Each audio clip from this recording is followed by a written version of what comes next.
To make math easy, subscribe my channel Technical Maths by Pradeep Soni and press bell icon for latest math video with short tricks.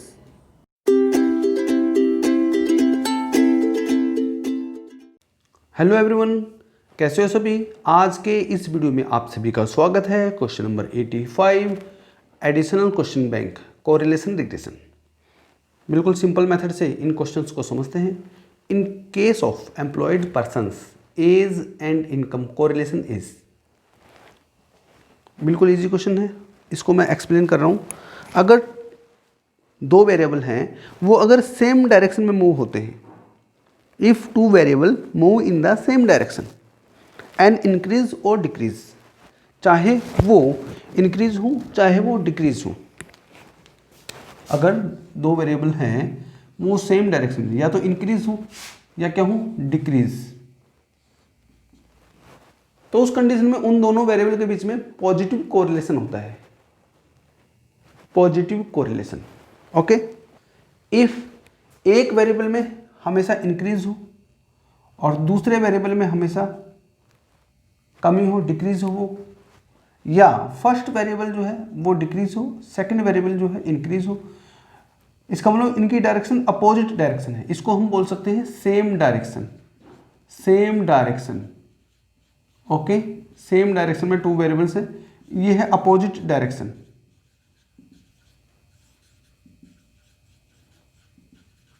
तो यहां पर जो है हमारा होगा positive correlation और ये हो जाएगा नेगेटिव कोरिलेशन। ये सिंपल सा मेथड है,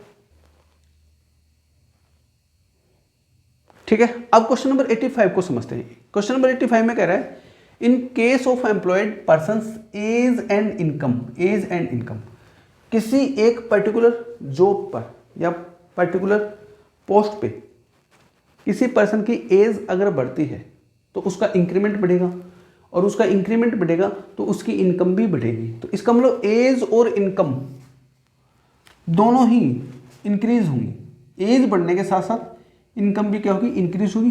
तो हम कह सकते हैं कि इन दोनों के बीच में पॉजिटिव कोरिलेशन होगा। और बिल्कुल ये आपको अच्छे से समझ में आ गया होगा।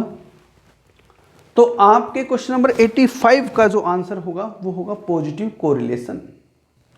ऑप्शन ए इसको क्या करेगा, सेटिस्फाइड करेगा। Is that clear? बहुत अच्छे से आपको समझ में आ गया होगा। अब समझते हैं next question. Question number 86 in case speed of an automobile and the distance required to stop the car ऑफन अप्लाइंग ब्रेक्स कोरिलेशन इज। इसको बिल्कुल सिंपल मेथड से हम समझाते हैं। अगर स्पीड आपकी हाई है, ठीक है, तो ब्रेक लगाने के बाद after applying brakes, after applying brakes, car को स्टॉप होने में डिस्टेंस ज़्यादा होगी।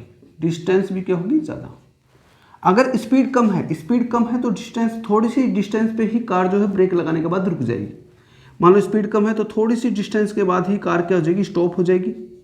थोड़ी सी डिस्टेंस के बाद। अगर स्पीड कम है तो डिस्टेंस भी कम कवर होगी रुकने तक।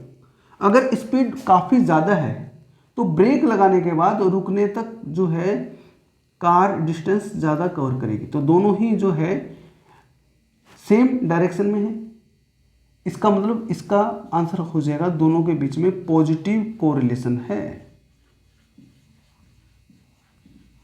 ओके, मेरे हिसाब से आपको इजी सी समझ में आ गया होगा। फिर भी कोई कन्फ्यूजन है तो आप मुझे कमेंट में बताना, ठीक है। तो ये बिल्कुल सिंपल सी बात है कि अगर स्पीड ज़्यादा होगी तो ब्रेक लगाने के बाद जो है डिस्टेंस ज़्यादा कवर करनी पड़ेगी रुकने तक। अगर स्पीड कम होगी तो ब्रेक लगाने के बाद रुकने तक स्पीड जो है बहुत ही कम कवर करनी पड़ेगी। तो इसका मतलब दोनों जो है सेम डायरेक्शन में, स्पीड ज़्यादा तो कवर्ड डिस्टेंस भी क्या होगी, ज़्यादा होगी। तो इनका आंसर होगा पॉजिटिव कोरिलेशन, ओके।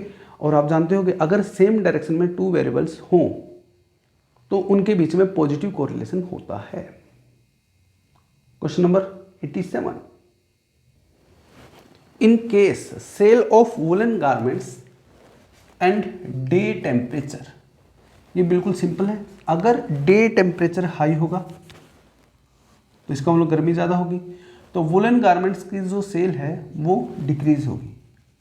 बिल्कुल सिंपल है। अगर टेम्परेचर कम है, बिल्कुल कम है, तो वुलन गारमेंट्स की जो सेल है वो क्या होगी, ज़्यादा होगी। तो इन दोनों के बीच में क्या है, अपोजिट, इनकी दोनों की अपोजिट डायरेक्शन है। इसका मतलब इसका आंसर आएगा इन दोनों के बीच में क्या हो जाएगा, नेगेटिव कोरिलेशन। ये हमने बहुत अच्छे से समझा है। अगर दो वेरिएबल्स की डायरेक्शन अपोजिट है, फर्स्ट वेरिएबल इंक्रीज हो रहा है, सेकंड वेरिएबल डिक्रीज हो रहा है, या फर्स्ट वेरिएबल डिक्रीज हो रहा है, सेकंड वेरिएबल इंक्रीज हो रहा है, अपोजिट डायरेक्शन में दोनों मूव कर रहे हैं, तो क्या होगा, नेगेटिव कोरिलेशन। और ये आप बहुत अच्छे से समझते हो कि sale of woollen garments reciprocal होगा डे टेम्परेचर के। Okay, next question. आपके सामने दो क्वेश्चन है। Question number 88, in case sale of cold drinks and day temperature.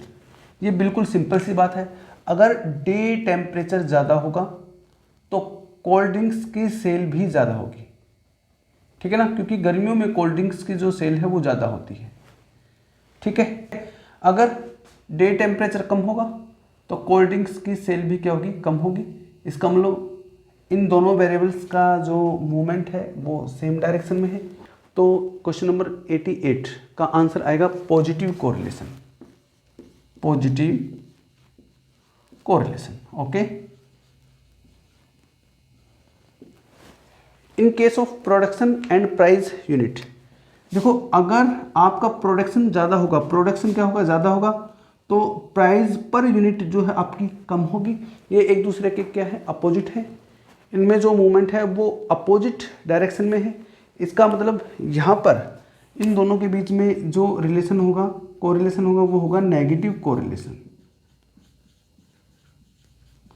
Easily आप कंसेप्ट को समझ गए होंगे और इजीली आप फाइंड कर सकते हो कि कहाँ पॉजिटिव कोरिलेशन होगा, कहाँ नेगेटिव कोरिलेशन होगा। आप समझते हैं next question. If slopes of two regression lines are equal then r is equal to. इसका सिंपल सा आंसर आपके सामने आएगा, आर इक्वल हो जाएगा +-1। और इसको मैथमेटिकल तरीके से समझते हैं। हमें दो अलग अलग रिग्रेशन लाइन गिवन है। y इक्वल दे रखा आपको ax + b। ओके, ये फर्स्ट आपके पास रिग्रेशन लाइन है। और सेकेंड वैल्यू में आपको दे रखा है y इक्वल दे रखा है ax + c। ये सेकेंड लाइन है, क्योंकि मैंने यहाँ पर आपको बताया है कि दोनों का स्लोप जो है, स्लोप इक्वल है। Slope of two regression lines are equal. और जो है यहाँ पर जो स्लोप है वो x का कोफिशिएंट होगा। हालांकि ये जो है रिग्रेशन कोफिशिएंट हो जाएगा, इसकी वैल्यू अलग होगी। ये y/x है, ये इसको हम x/y मानेंगे, तो इसमें हमको x का कोफिशिएंट क्या करना पड़ेगा, 1 करना पड़ेगा। पहले फोकस कर रहे हैं कि स्लोप, तो स्लोप जो है वो x का कोफिशिएंट होगा इसमें, और इसमें भी x का कोफिशिएंट होगा। तो यहाँ पर जो है हमने स्लोप को इक्वल लिया है। दो अलग अलग रिग्रेशन लाइन है, यहाँ पर हमने स्लोप को क्या लिया, इक्वल। ओके, आपको समझ में आ गया होगा। ये y/x है, तो इस तरह से हम इसको समझ सकते हैं, b y/x इक्वल दे रखा आपको a। अगर मैं इसको x/y में कन्वर्ट करता हूँ तो मुझे x का कोफिशिएंट क्या करना पड़ेगा, 1 करना पड़ेगा। तो उसको मुझे सोल्व करना पड़ेगा। y - c इक्वल आ जाएगा ax। इस कंडीशन में ax इक्वल आ जाएगा y - c, then x will be equal to हो जाएगा 1/a इंटू y - c/a। तो ये जो मैंने इक्वेशन 2 को कन्वर्ट कर दिया है अलग फॉर्म में। इस कंडीशन में bx/y ये आपके सामने आ जाएगा 1/a।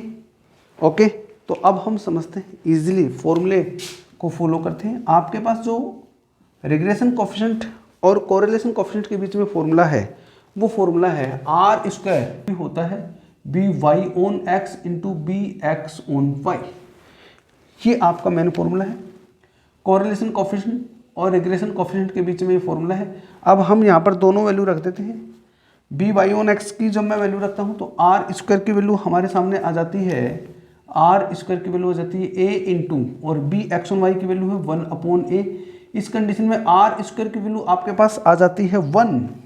आर स्क्वायर की वैल्यू कितनी आ जाती है 1। ओके, और आर स्क्वायर की वैल्यू 1, तो आप इजीली बता सकते हो कि आर की वैल्यू जो है, आर की वैल्यू जो होगी वो होगी +-1। तो हमने मैथमेटिकल तरीके से बहुत अच्छे से समझ लिया है कि अगर दो रिग्रेशन लाइन के बीच में स्लोप इक्वल है तो कोरिलेशन कोफिशिएंट आर की वैल्यू हमेशा होगी +-1।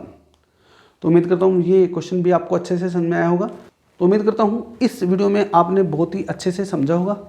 नेक्स्ट वीडियो में आपके लिए और भी शानदार क्वेश्चन आने वाले हैं। तो सभी स्टूडेंट्स को ऑल द बेस्ट। लगातार वीडियो को देखते रहिए, आगे से आगे शेयर करते रहें। थैंक्स।